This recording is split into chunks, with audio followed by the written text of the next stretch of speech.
নবীর মনোযোগ। শুধু তাই না, নবীজি যখন বলছিলেন সাহাবীরা আমার কম কথা বলবা, চুপ থাকবা, কম কথা বলবা, ভাইরা রে, সাহাবীরা তারা মুখের মধ্যে পাথর ঢুকায় নিছেন। খেয়াল করে শুনুন, সাহাবীরা মুখের মধ্যে পাথর দিয়ে রাখছে।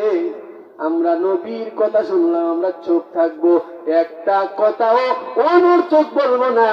ওই দিন থেকে সাহাবীরা কোনো দরকারি কথা বলার হলে, দরকার প্রয়োজনের কোনো কথা বলতে হলে, ওই সাহাবীরা তাদের মুখ থেকে পাথরটা বাহির করিয়া কথা বইলা আবার পাথরটা ঢুকায় রাখতেন। সুবহানাল্লাহ বলেন। একটু খেয়াল করে শুনুন, সাহাবায়ে কেরামেরা মুখের মধ্যে পাথর ঢুকায় রাখছে যাতে অনর্থক কথাবার্তা বলা না হয়। আর জাহান্নামীরা ওই দিন এই কারণে আফসোস করবে যে আমরা দুনিয়ার